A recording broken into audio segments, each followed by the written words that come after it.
Sounds. We're here at Magic Mountain today, actually sitting by the bumper cars. If you hear a bunch of bumping, big bumping, that's what it is. But we're actually here to talk about the new ride for 2018. It's called CraZanity. It's a pendulum ride. If you've watched some of our recent videos, it's the one that we went on to Discovery Kingdom called Wonder Woman Lasso of Truth. It's going to be like that, except it's actually going to be taller. It's going to go 75 miles per hour and go up 17 stories or 172 feet. Wonder Woman, for comparison, which I felt was pretty tall and actually maybe a little bit uneasy, it was only 70 miles per hour and 147 feet. So this will be 5 miles per hour faster and about 25 feet taller. Now, in addition to this, and I think the name is silly, by the way, but you know, it is what it is. They're also going to kind of rejuvenate the boardwalk over there, where they have all the little games of chance, and maybe the Johnny Rockets too. I'm sure they'll stay at Johnny Rockets. Maybe they'll make it look a little bit better. But yeah, they're going to kind of redo that area, perhaps kind of like how they did in the Justice League area for Metropolis. Like, they didn't change JB, they changed the name, but they still had like the same menu and everything. But they just kind of tidied up the building, added new paint, decor, all of that.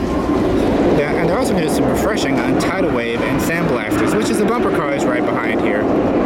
Now, the bumper cars, I can understand, is typical kind of boardwalk fare, but tidal wave, I'm not sure. I still say they should make that part of Metropolis, but that's a whole other thing. And this thing should, and this whole area should really be some sort of Metropolis or Gotham County fair.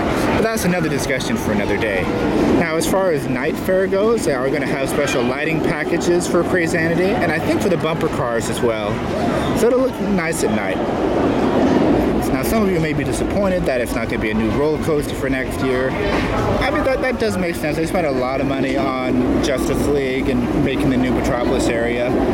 But I do think that the year after, it's going to be a new coaster and possibly taking over where Viper is, just because it's been there for so long and the ride is not very smooth. Because this isn't a AAA ride, it means they're not going to be spending as much, so maybe they can save on funding here and put that either into the ride next year or just into other areas of the park.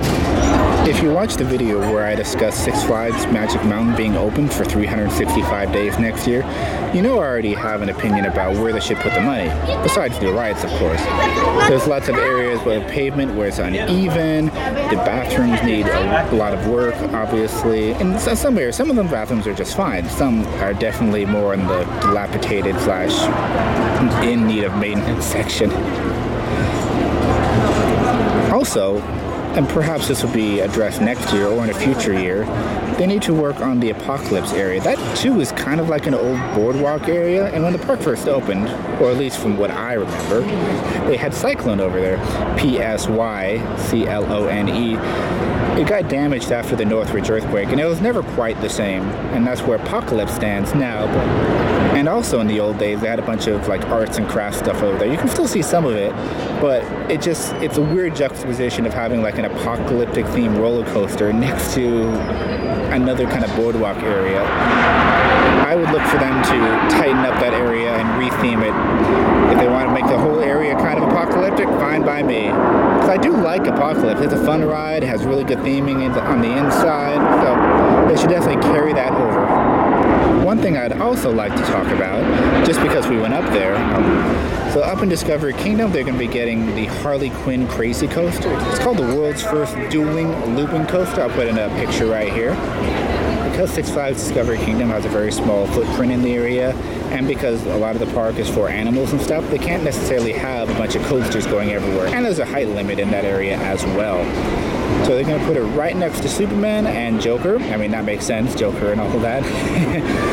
Yeah, it's not going to be a super intense ride. It will have 12 inversions and 32 riders, but in the marketing, it's kind of funny how they say it. They don't say like the speed of each train. They say 70 miles per hour combined, and it does go forward and back. So it might be a fun little thing, but don't expect it to blow your mind. Anyway, let me hear your thoughts in the comments below. See you then, Neil.